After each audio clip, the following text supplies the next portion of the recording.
અલગ અલગ જિલ્લાઓમાં જે છે તે કલેક્ટરને આવેદનપત્ર આપવાનું આયોજન કરવામાં આવી રહ્યું છે અને હાલ ગાંધીનગરમાં આજે આવતીકાલે જે છે તે ગાંધીનગરમાં ક્ષત્રિય સમાજના આગેવાનો જે છે તે મોટી સંખ્યામાં રેલી યોજશે અને ત્યારબાદ આવેદનપત્ર જે કલેક્ટરને આપવાનું આયોજન કરવામાં આવ્યું છે અને આ સમગ્ર આયોજનમાં મહિલાઓ ક્ષત્રિય સમાજની મહિલાઓને આગળ કરવાની અને વિરોધની રણનીતિ જે છે તે પણ એક આયોજન કરવામાં આવ્યું છે।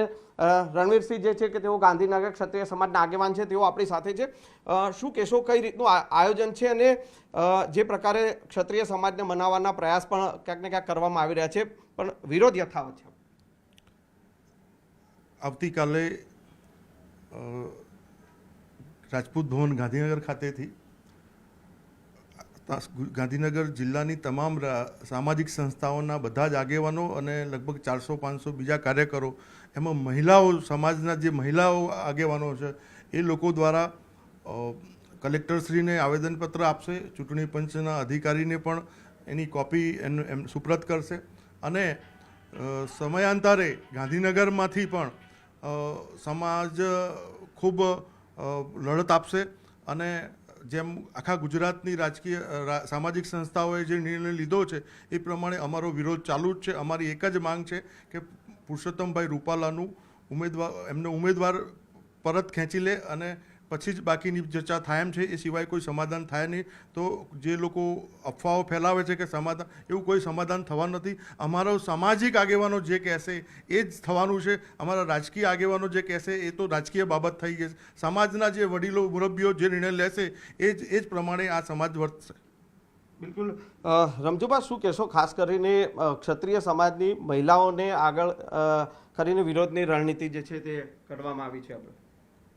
ગઈકાલે ગુજરાત રાજ્યની રાજપૂત સંસ્થાઓની સંકલન સમિતિ દ્વારા સમગ્ર ગુજરાતના રાજપૂત સંસ્થાઓના પ્રતિનિધિઓની મિટિંગ હતી અને એમાં સર્વાનુમતે એવું નક્કી થયું છે કે સંકલન સમિતિ આ બાબતમાં જે કાંઈ નિર્ણય લેશે એ બધાને સ્વીકાર્ય રહેશે અને એના ભાગરૂપે આ 2 દિવસમાં અલગ અલગ જિલ્લાઓમાં અલગ અલગ સ્ટ્રેટેજી, અલગ અલગ કાર્યવાહી, એટલે સમાજ જાગૃતિનું કામ, સરકારને ધ્યાનમાં લાવવાનું કામ, પક્ષને ધ્યાનમાં લાવવાનું કામ, આ બધું જ એના ભાગરૂપે જ આવતીકાલે ગાંધીનગરમાં એક મોટી મિટિંગ થવાની છે અને પછી રેલી સ્વરૂપે કલેક્ટર ઓફિસ આવેદનપત્ર દેવા જશે। પણ રાજપૂત સમાજની બહેનો અને રાજપૂત સમાજની રાજપૂતાણીઓ એમને આમાંથી બહુ દુઃખ થયું છે ને એમની લાગણી બહુ ઘવાણી છે, એટલે એ જાતે જ આમાં રસ લે છે ને એમની આગેવાનીમાં જ આવેદનપત્ર આવતીકાલે દેવાનું છે। અને અન્ય જિલ્લાઓમાં પણ, અમદાવાદમાં પણ તૈયારી ચાલી રહી છે। આજ અને કાલમાં અલગ અલગ જગ્યાએ મિટિંગો થશે અને અમદાવાદમાં પણ આવેદનપત્ર અને બીજા અન્ય કાર્યક્રમો પણ થશે। જે રીતે પ્રશ્ન ઉપસ્થિત થયો છે, એમને જે સ્ટેટમેન્ટ આવ્યું છે શ્રી પરસોત્તમભાઈ રૂપાલાએ, એ નિંદનીય છે। કેમ કે એના સ્ટેટમેન્ટમાં એક સમાજની અસ્મિતા, એમની સંસ્કૃતિને નીચા દેખાડવાની કોશિશ થઈ રહી છે, જાણી બૂજીને થયેલી આ કૃતિ કહી શકાય। એટલે સમાજમાં, ક્ષત્રિય સમાજમાં ખૂબ મોટા પ્રમાણમાં આક્રોશ છે અને એ આક્રોશ એ હદે અત્યારે વિસ્તૃત થઈ રહ્યો છે કે દરેક જિલ્લાઓમાં તાલુકા કક્ષાએ પણ અમારા અલગ અલગ જે સંસ્થાઓ છે એ સંસ્થાઓ અમને અહીંયા પૂછી રહી છે કે ભાઈ તમે આગેવાનો છો, તમે કરો છો શું?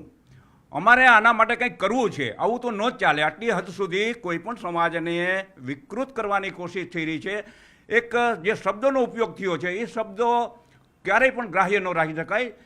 સમાજ પ્રત્યે વૈમનસ્ય ઉપર થઈ રહ્યું છે એવું અમને લાગી રહ્યું છે। એટલે હવે અમારી ફરજ બને છે આગેવાનો તરીકે કે ભાઈ આના માટે એમને ક્ષમા માંગવી જોઈએ અને જાહેર ક્ષમા હોવી।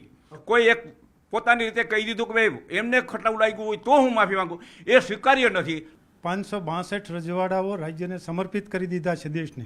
એવો ભવ્ય ઇતિહાસ ધરાવતા રાજપૂતો માટે એમના આ ઇતિહાસને વાગોળવાને બદલે આટલી હલકી કક્ષાની જે ટિપ્પણી પરસોત્તમભાઈ રૂપાલા દ્વારા કરવામાં આવી છે એ ખરેખર નિંદનીય છે અને અશોભનીય છે। પરસોત્તમભાઈ પીઢ રાજકારણી છે, ત્યારે એમના મુખેથી આવા શબ્દો નીકળે એને ચોક્કસ નિંદનીય જ કહેવાય। અમને કોઈ પક્ષ સાથે, કોઈ વ્યક્તિ સાથે વાંધો નથી, અમને માત્ર રાજપૂત સમાજ અને અમારા મહિલાઓ વિશે જે ટિપ્પણીઓ કરી છે એની સામે જ વાંધો છે। બિલકુલ. તો જે પ્રકારે નારાજગી જોવા મળી રહી છે, ક્ષત્રિય સમાજમાં નારાજગી છે અને કોઈ પણ પ્રકારે પુરુષોત્તમ રૂપાલાજી જે ઉમેદવારી રદ થાય તે પ્રકારની માંગ પર ક્ષત્રિય સમાજ અડગ છે. કેમેરામેન અમિત શર્મા સાથે સંજય ટાંક, ન્યૂઝ 18 ગુજરાતી, ગાંધીનગર.